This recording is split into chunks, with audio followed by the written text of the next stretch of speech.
जय हिंद। कैसे आप सभी? उम्मीद करते हैं आप सभी अच्छे ही होंगे। तो देरी ना करते हुए आइए हम सब टॉपिक अपना चालू करते हैं। पिछले क्लास में हम लोग पढ़ लिए थे कि मेंसुरेशन के बारे में 2D शेप 3D शेप के बारे में हम लोग पढ़े थे। 2D शेप और 3D शेप में बार बार एक ही चीज आने वाला हम लोग एरिया देखे थे, पेरीमीटर क्या होता है, सर्कुम्फ्रेंस देखे थे, उसके अलावा वॉल्यूम देखे थे, उसका यूनिट्स क्या होता है, ये सारे चीजें हम देख लिए थे। आज हम लोग देख रहे हैं फार्मूला कैसे बनता है, रेक्टेंगल का जो एरिया होता है वो कितना होता है, जो पेरीमीटर होता है वो कितना होता है, area of square, area of rectangle, perimeter of square, area of triangle, ये सब जो होता है वो फार्मूला आप लोग बचपन से रटे हैं। लेकिन क्यों होता है आज हम लोग फार्मूला बनाना सीखेंगे। ठीक है, जैसे हम सबसे पहले चर्चा कर रहे हैं स्क्वायर के बारे में।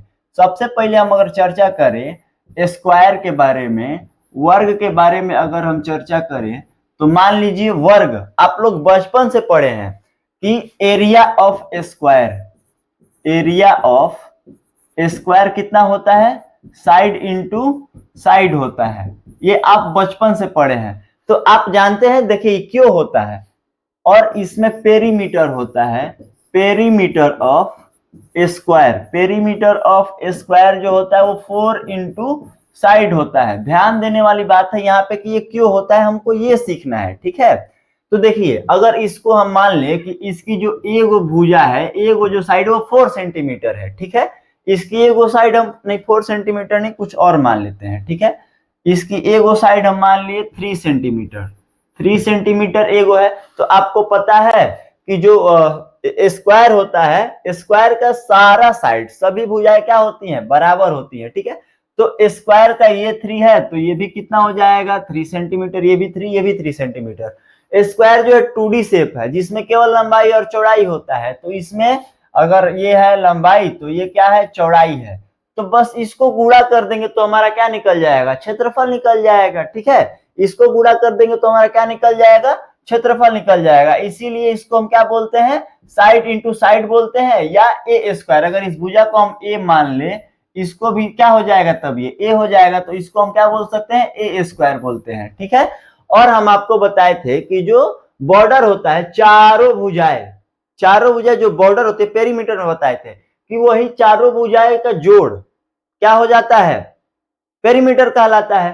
तो यहाँ पे 4 इंटू साइड है, तो 4 इंटू साइड को आप इसको सब 3 ही होगा, सब 3 ही होगा। तो इसको 3 प्लस 3 प्लस 3 प्लस 3 लिखिए, 4 गो है तो कितना हो जाएगा 3 3 और 12 हो जाएगा।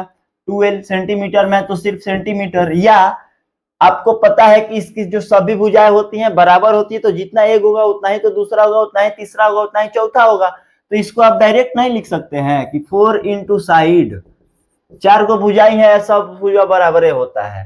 तो यहाँ 4 आई इंटू साइड कितना दिया था, 3 दिया था। देखिए तो 12 सेंटीमीटर आया, दोनों बराबर आया। तो फॉर्मूला ऐसे बनता है।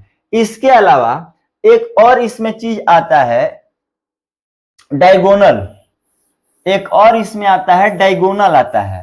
डायगोनल का होता है, ये 4 इंटू साइड लिख दे रहे हैं, डायगोनल, डायगोनल ऑफ स्क्वायर,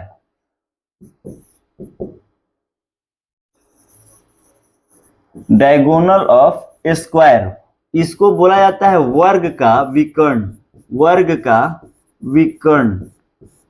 सभी लोग रटे हैं कि ये होता है रूट अंडर 2a, मतलब रूट अंडर 2 इंटू साइड। ए यहाँ पे साइड का काम करेगा। ठीक है, ए यहाँ पे साइड का काम करेगा, ए यानी कि side, root under a, a equal to क्या हो जाएगा, साइड, रूट अंडर 2a। सब लोग बचपन से रटे हैं। क्यों होता है ये किन्हीं को पता नहीं है, क्यों होता है बहुत कम लोगों को पता होगा।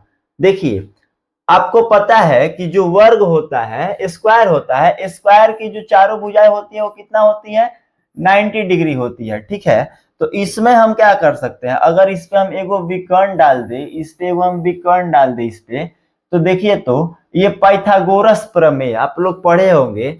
एरिया ऑफ ये पढ़ना है, डायगोनल पढ़ना है हमको, तो आप लोग पढ़े होंगे कि एरिया कि जो ये डायगोनल है पाइथागोरस प्रमेय से, पाइथागोरस थ्योरम, पाइथागोरस थ्योरम से आप लोग को पता होगा एच स्क्वायर बराबर पी स्क्वायर प्लस क्या होता है, बी स्क्वायर होता है। तो यहाँ पे ये एच का काम करेगा, ठीक है।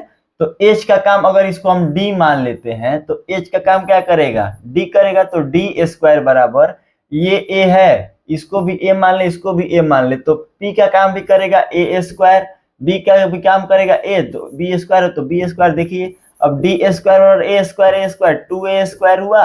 इसको और आगे अगर हम बढ़ाएं तो डी स्क्वायर बराबर डी बराबर केवल डी होगा, रूट हटाएंगे। अब अगर इसको और आगे हम बढ़ाएं तो d equal to root under two a square हो जाएगा। तो d बराबर root under two, a square से ए पर का रूट खत्म, तो d बराबर क्या आ गया, रूट अंडर टू ए निकल के आया। d बराबर रूट अंडर टू ए निकल के आया। आप लोग बचपन से क्या रटे हैं, बचपन से रटे हैं कि diagonal of square root under two A, लेकिन कैसे होता है आप लोग को यहाँ पे ध्यान देना है, ठीक है। अब इसके अलावा एक और चीज आता है रेक्टेंगल, ठीक है। ये तो हो गया, अब हमको पढ़ना है रेक्टेंगल। क्या पढ़ना है, अब रेक्टेंगल के बारे में हम देख लेते हैं कि रेक्टेंगल क्या होता है। देखिए जैसे ये रेक्टेंगल हो गया, ठीक है। अब इसमें एरिया ऑफ रेक्टेंगल क्या होता है, एल इंटू बी होता है, जिसे स्क्वायर में होता था। ये किस चीज का काम करेगा, एल का। ये किस चीज का काम करेगा, बी का। तो इसमें भी लंबाई और चौड़ाई में गुणा कर देंगे तो इसका क्या निकल गया, क्षेत्रफल निकल जाएगा, घेरा हुआ स्थान निकल जाएगा, ठीक है। पेरीमीटर, यहाँ पे ध्यान देने वाली बात है, पेरीमीटर ऑफ रेक्टेंगल क्या होता है, फॉर्मूला होता है 2 इंटू एल प्लस बी। बचपन से रटते हैं, होता क्यों है अब ये ध्यान देना है। यहाँ पे देखिए क्यों होता है 2 इंटू एल प्लस बी। आपको बॉर्डर से मतलब है, चारों भुजा सभी भुजाओं को जोड़ देना है। ये एल है तो ये भी क्या होगा, एल होगा। ये बी है तो ये भी क्या हो जाएगा, बी हो जाएगा। अगर जोड़ेंगे इसको तो एल प्लस एल, दो एल है, या लाइन से ही करते हैं सीक्वेंस में। एल के बाद क्या हो जाएगा, बी हो गया है, फिर है एल, फिर क्या है, बी है। तो एल और एल मिल करके 2l, बी और बी मिल करके 2b। अगर इसमें से दो हम कॉमन निकाल लेते हैं तो 2 इंटू एल प्लस बी। देखिए तो आ गया है 2 इंटू एल प्लस बी। क्यों होता है ये ध्यान देने वाली बात है, 2 इंटू एल प्लस बी क्यों होता है पेरीमीटर, ठीक है। अगर इसमें हम डायगोनल का बात करेंगे, इसमें डायगोनल का बात करेंगे तो यहाँ पे अगर हम एगो डाल देते हैं तो इसमें क्या हो जाएगा, डायगोनल इसका क्या हो जाएगा, l square plus b square. Diagonal इसका क्या हो जाएगा, अगर इसको डी मान लेंगे तो डी बराबर l square plus b square root में, ठीक है। किसमें होगा, रूट में होगा, क्योंकि इसमें से रूट नहीं हट पाएगा, ठीक है। तो यही ध्यान देने वाली बात है यहाँ पे। अब नेक्स्ट वीडियो में हम चर्चा करेंगे कि सर्कल क्या होता है, ट्रायंगल क्या होता है, इसका फॉर्मूला सारे कैसे बनते हैं। तो अभी आप लोग area of square, perimeter of square, diagonal of square, area of rectangle, perimeter of rectangle, diagonal of rectangle, ठीक है। ये 6-7 को जो बेसिक फॉर्मूला है आप लोग याद रखिए। इस पे हम क्वेश्चन करेंगे। अगर आप लोग क्वेश्चन भी बनाना हो तो आप लोग के लिए हम क्वेश्चन दे दे रहे हैं कि क्वेश्चन आप लोग लिख लेंगे, फाइंड द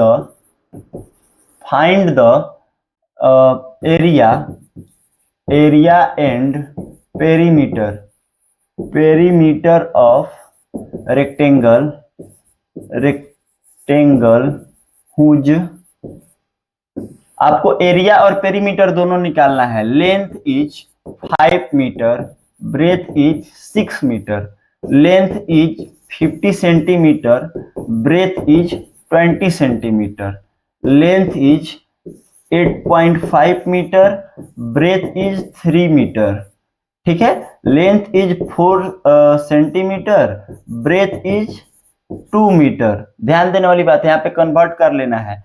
और आपको दे रहे हैं length is 350 centimetre, breadth equal to 2 metre, ठीक है। आप लोग इसका एरिया और पेरीमीटर दोनों निकाल लीजिएगा, ठीक है। बाकी नेक्स्ट वीडियो में हम चर्चा करेंगे। तब तक के लिए जय हिंद।